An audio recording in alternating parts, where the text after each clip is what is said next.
people in the danger zone.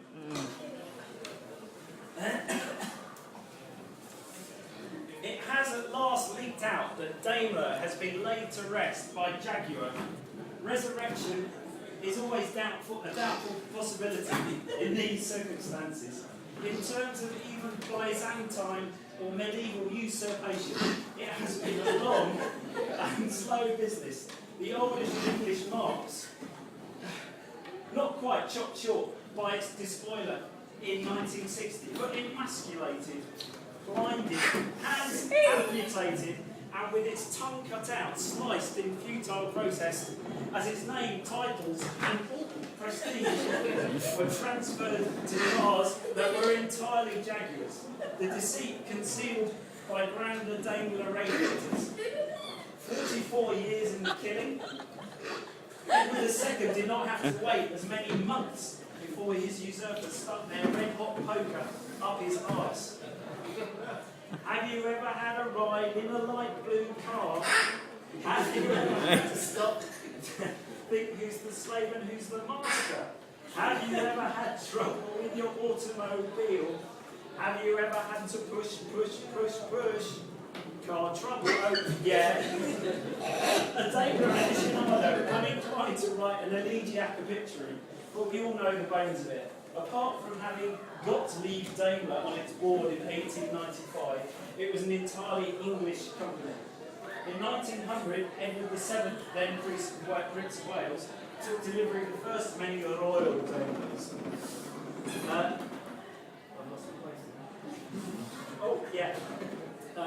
Edward VII, then Prince of Wales, took delivery of the first royal Daimler. Young Queen Elizabeth II bought them by the dozen. But the Duke of Edinburgh, dubbing them gutless, put an end to that. The Queen Mother still used them. In 1910, the firm amalgamated with BSA. In 1930, Daimler absorbed Lancaster and turned a worthy competitor into a jump car.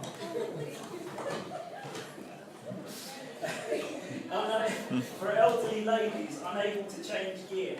In 1900, Jaguar brought the firm. In 1972, then they fell into the maw of British ladies.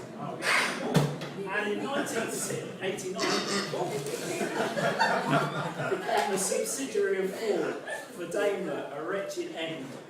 You might have seen her very busy at the weekend. Lick and polishing the beaks into shape. And then it's proudly up the M1, M2, M3. Keeping off the upholstery running.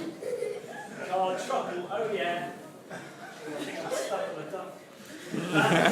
At the very end of its life, in a slinky two-seated variant, otherwise dumpy Conquest Century, and the quirky but brilliant fiberglass Dart SP250 with its 2.5 litre V8 engine, then Jaguar was happy to install a touch of engineering class.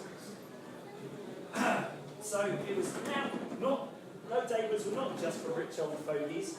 As an aside, it was worth recalling that when the Luftwaffe destroyed Coventry Cathedral, it took care to drop no fewer than 170 high explosive bombs on the Daimler factory.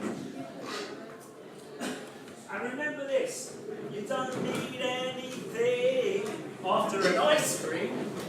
And I used to sit at home silently and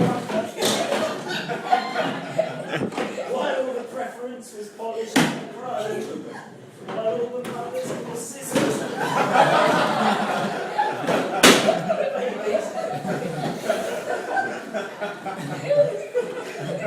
sit and watch at home. Car trouble, oh yeah. And remember this, you don't need anything after an ice cream. Car, trouble, car, trouble, car, trouble.